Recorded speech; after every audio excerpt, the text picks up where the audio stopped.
Is mise Fearghus Ó Conchúir is choreographer Conchu me. Tógus rang me so sin chúscoil Cunningham agus hamelonhanis I Londonach a tastal salas of us London agus Valia client hammer fab. So put them down, come on. So I'm Fearghus Ó Conchúir.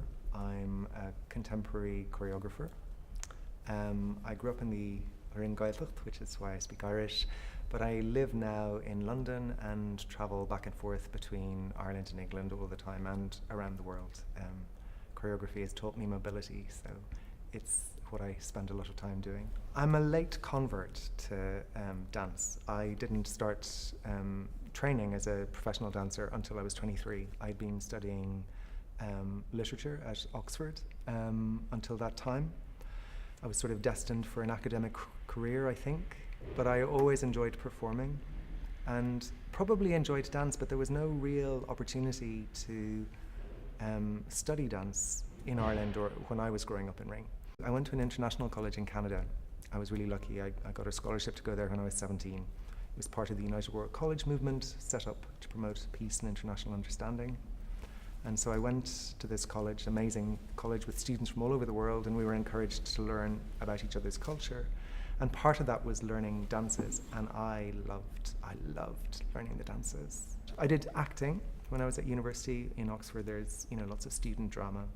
And I found myself gravitating towards the roles that had a certain physicality involved with them.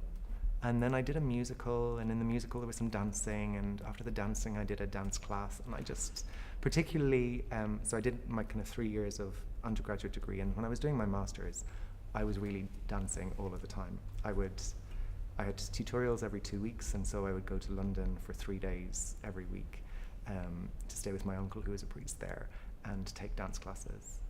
I come from a family that's really sporty. My brothers, my sisters play, my mother played camogie, my uncle, like everyone. They're really strong, and we would always be going, my family are from Cork, so going to support Cork in the All-Ireland finals. And I have a strong body, a kind of sporting strong body, but it wasn't the way for me to be myself. And I feel like when I found dance, I've found the way to take that DNA, my heritage, and transform it to express something different. Something that allowed me to be myself. And having spent a lot of time with academic study that kind of encouraged this life of the mind, which I really appreciate, I knew there was something missing. And that thing that was missing was an attention to the body. And I think an attention to the body is also an attention to the kind of emotional life of a person, because our emotions reside very much in our bodies. And I think now I'm a choreographer because I want to share that with more people. I think in Ireland we have a culture which is renowned for its talking, for being verbally articulate, but I think we've not at all been so articulate with and about our bodies. And I think that dance is an extraordinarily powerful way for helping people to connect with the knowledge that is in bodies. And it isn't just about, because it's not just about exercise. Of course, there's a reason, why doing things like dance, like all physical activities, are about kind of having a healthy body, and that's very positive. But for me, there's also the part about expression, about being able to express yourself and finding the right form of movement that honors what you're able to do and expresses it.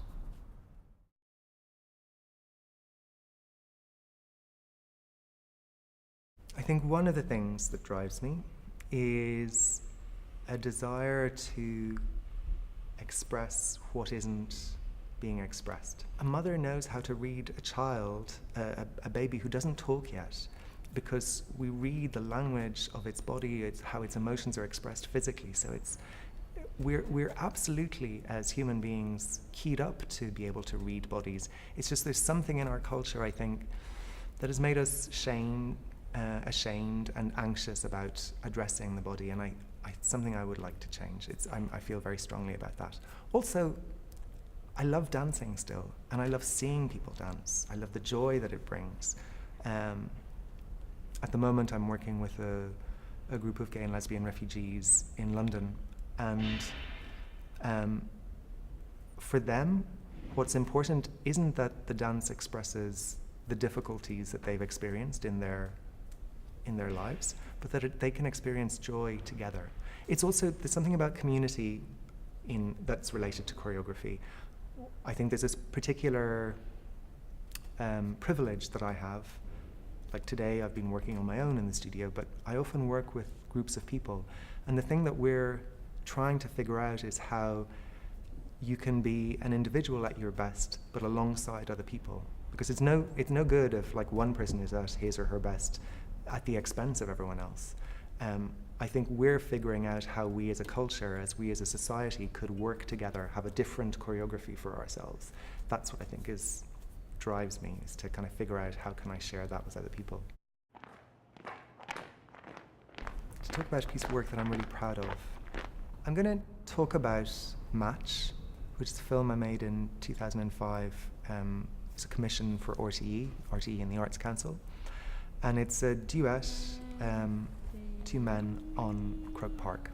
The reason that I'm proud of it is, like I said, I grew up in a GAA sports mad family.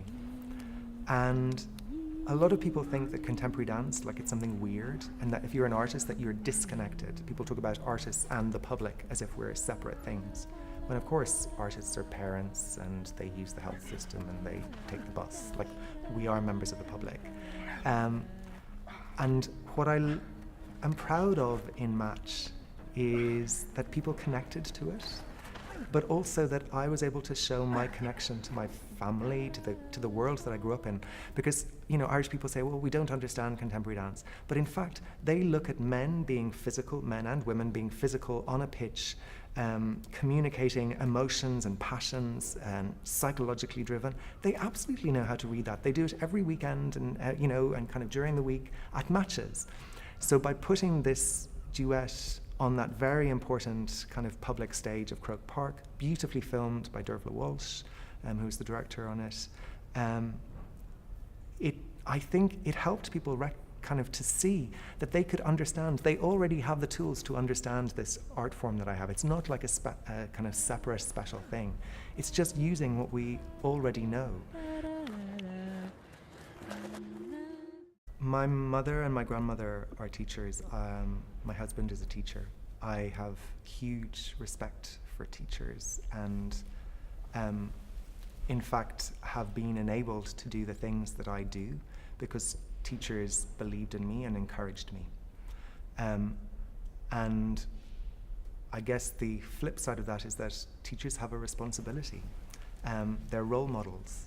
So how they feel and convey to the people to the students that work with them, how they feel about their bodies, I think it transmits.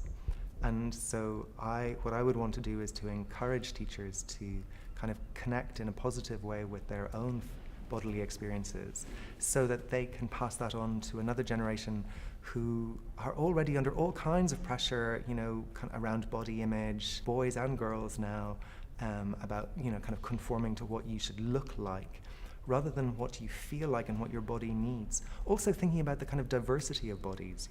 The Irish DNA has changed now so much thanks to the influence of people that have come in from abroad, but also the diversity of people with different kinds of physical ability and disability. We need to be comfortable and have an idea of a body that could be inclusive of all of those different individual bodies.